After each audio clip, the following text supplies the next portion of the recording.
बोल देते हैं कि आपको यहाँ से जाने का इतना खर्चा, लेकिन कभी भी ओवर हेड कॉस्ट नहीं बताते, जो कि एक अच्छा खासा अमाउंट होता है। अगर जैसे हम बिहार से हैं तो बिहार से हमें मुंबई जाने का और मुंबई से वापस आने का खर्च था हमारा 8 से 9 हज़ार रुपये।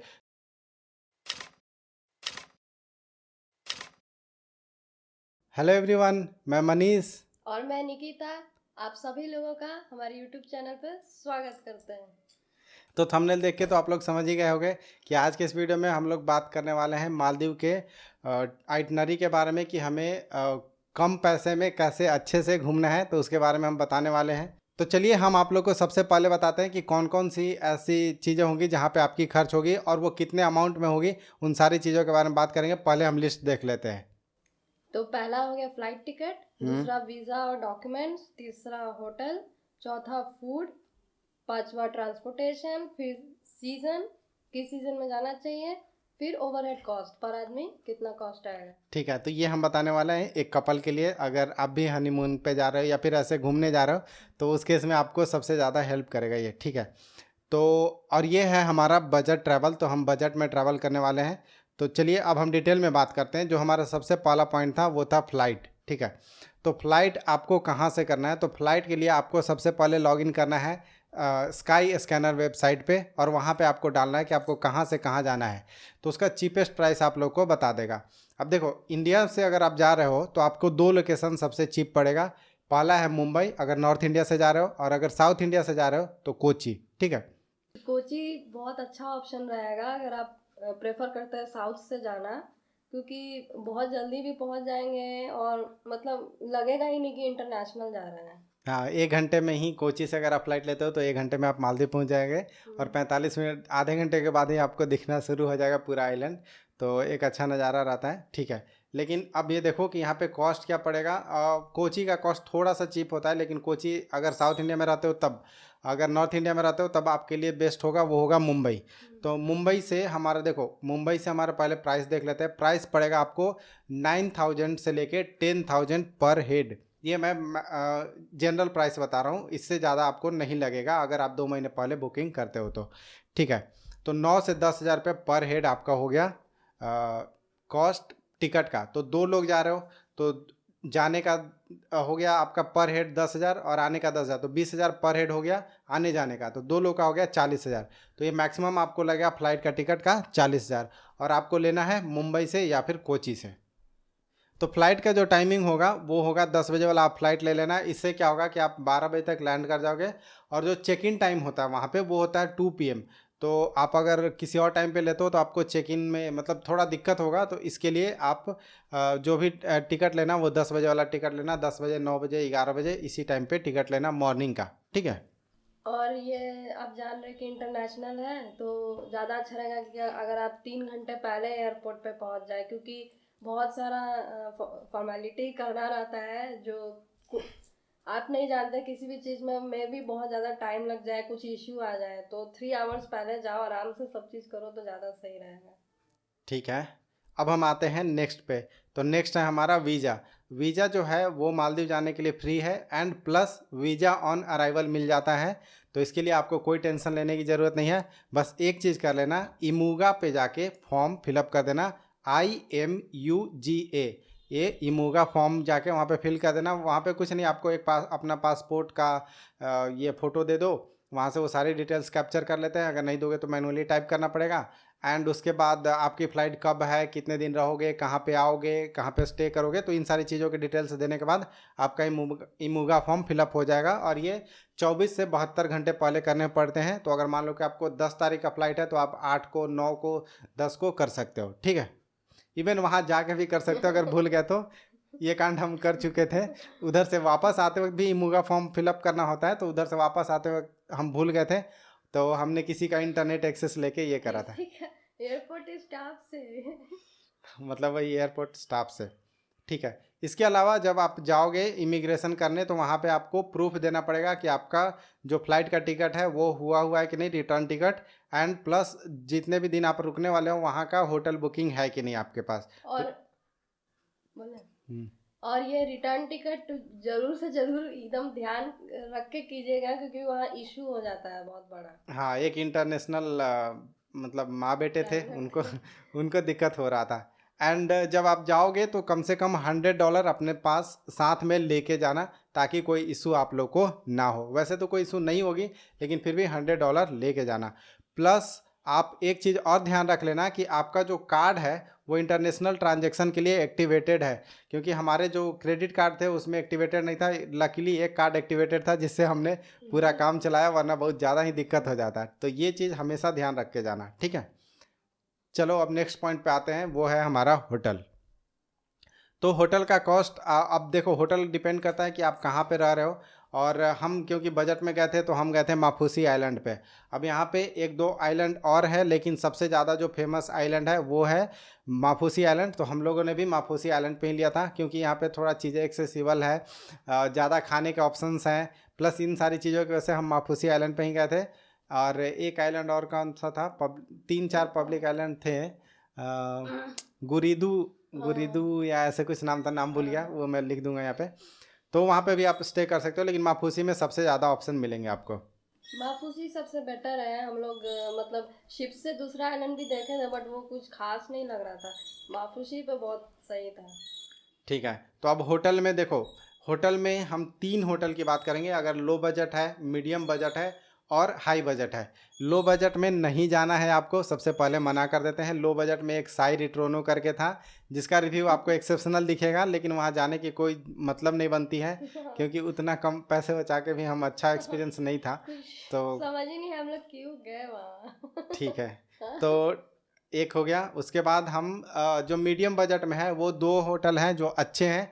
एक है सनराइज बीच, इसका व्यू बहुत ज़बरदस्त आता है, प्लस इसके रूम अच्छे हैं, बड़े हैं। अगर आप प्लेलिस्ट में जाके देखोगे तो वहाँ पे आप लोग को मिल जाएगा।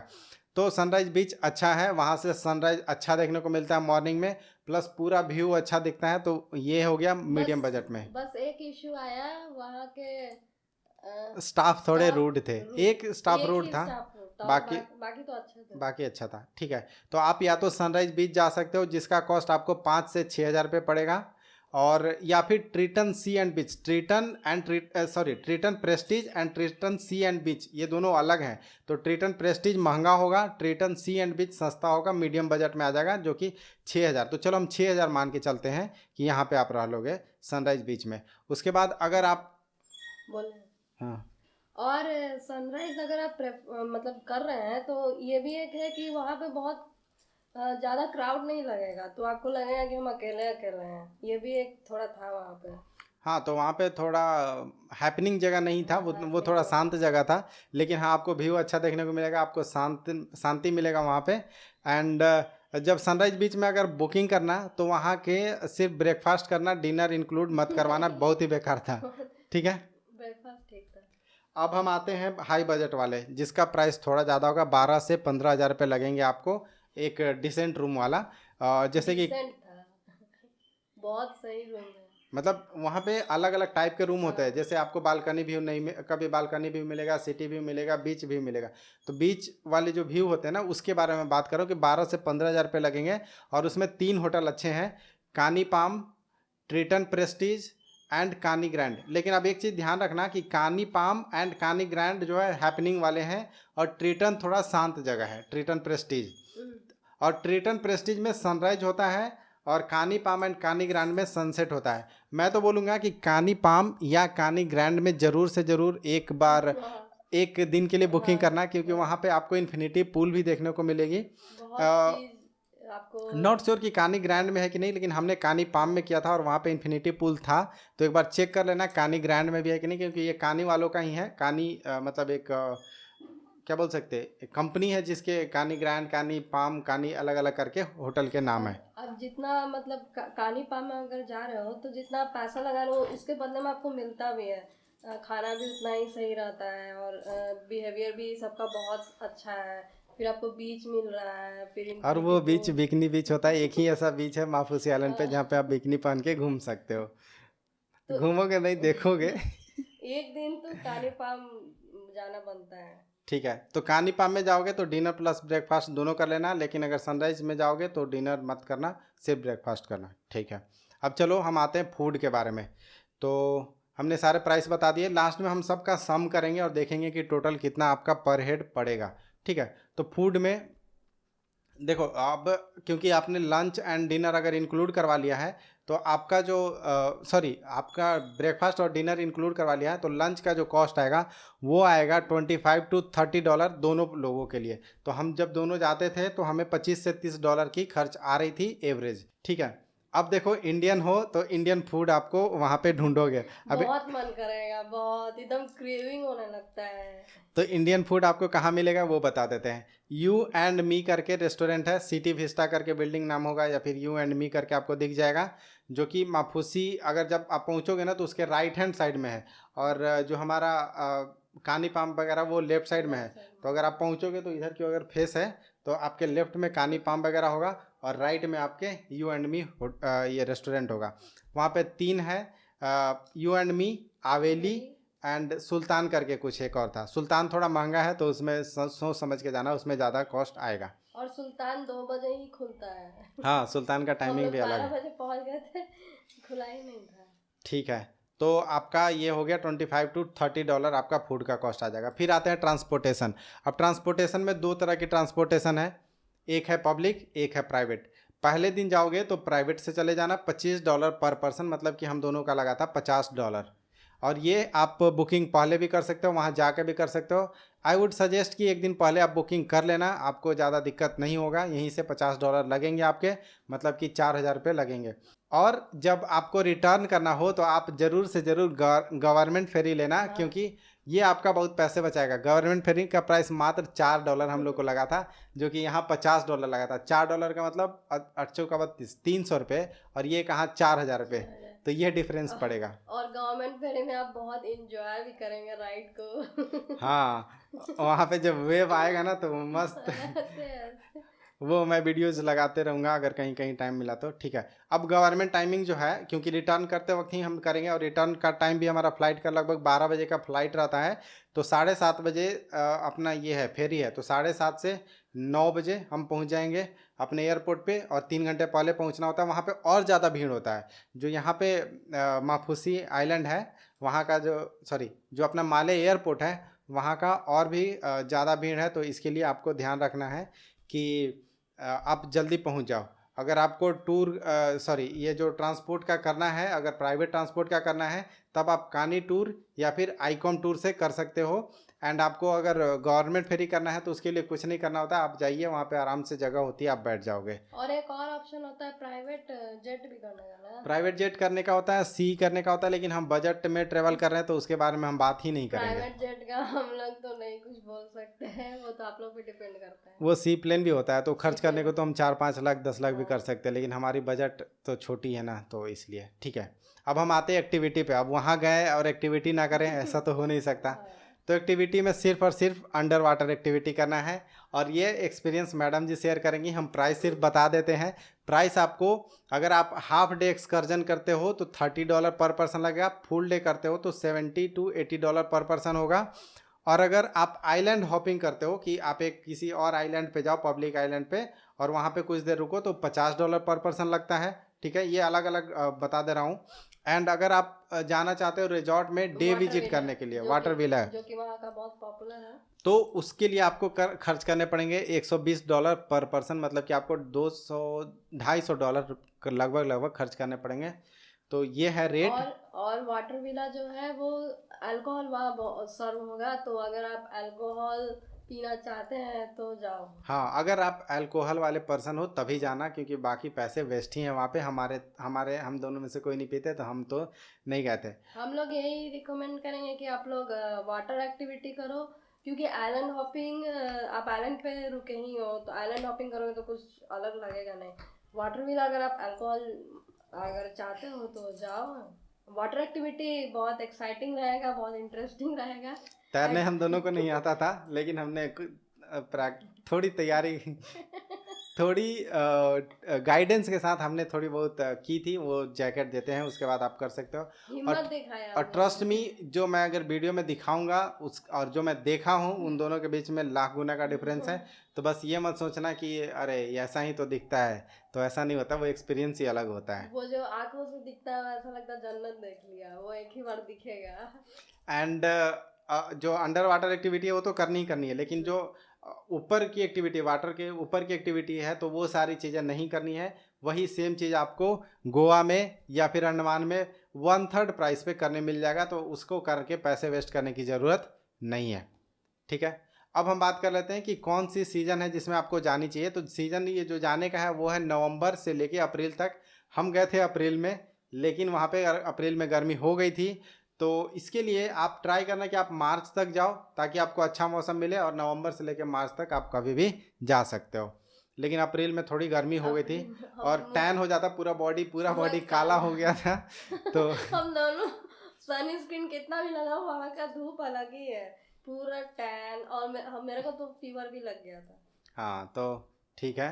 अब इसके अलावा ओवरहेड कॉस्ट, तो देखो हमने क्या बताया, हर एक बात में क्या होता है कि लोग बोल देते हैं कि आपको यहाँ से जाने का इतना खर्चा, लेकिन कभी भी ओवरहेड कॉस्ट नहीं बताते, जो कि एक अच्छा खासा अमाउंट होता है। अगर जैसे हम बिहार से हैं, तो बिहार से हमें मुंबई जाने का और मुंबई से वापस आने का खर्च था हमारा 8 से 9 हज़ार रुपये।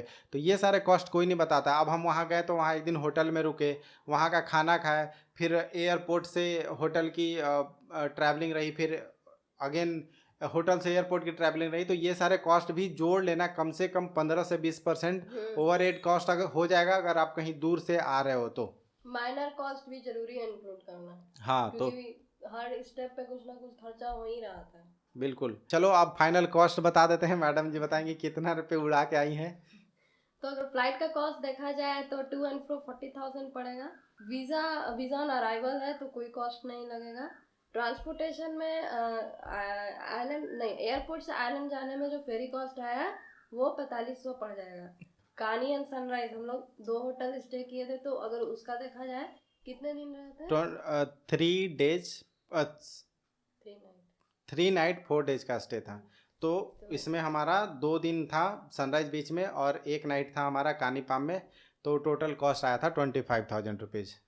फूड पे आया जाए तो फूड का हम लोग को अराउंड 7,000 पड़ा। उसमें मेन कॉस्ट हमारा जो गया वो लंच पे गया, और लंच अगर एक टाइम का देखा जाए तो 2,000 मिनिमम पड़ ही जा रहा था। और वहाँ वाटर आपको होटल वाले बस छोटे बोतल में देंगे, तो आपको वाटर का करना पड़ेगा। तो एक मॉल में, मतलब वहाँ मॉल है, वहाँ पे आसानी से वाटर मिल जाएगा, इतना मीडियम साइज का ना, 5 लीटर का 5 लीटर का मिल जाएगा, 800 रुपये पड़ेगा। तो इतना आपका खाना पीने पे जाएगा, और बाकी तो इंक्लूडेड ही रहेगा होटल में।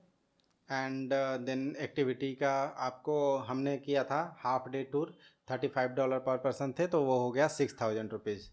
उसके बाद आप डॉलर कन्वर्ट करके ले जाओगे, वही डॉलर आपका खाने वाने में यूज हो जाएगा, तो बाकी आपको कोई दिक्कत नहीं होगा। तो चलो अब हम टोटल ऐड कर लेते हैं। 40,000 फ्लाइट, 4,500 ट्रांसपोर्टेशन, प्लस 25,000 होटल, ये हो गया 70,000 रुपीज़। 7,000 का खाना तो 77,000, और 6,000 हो गया एक्टिविटी, तो 83,000।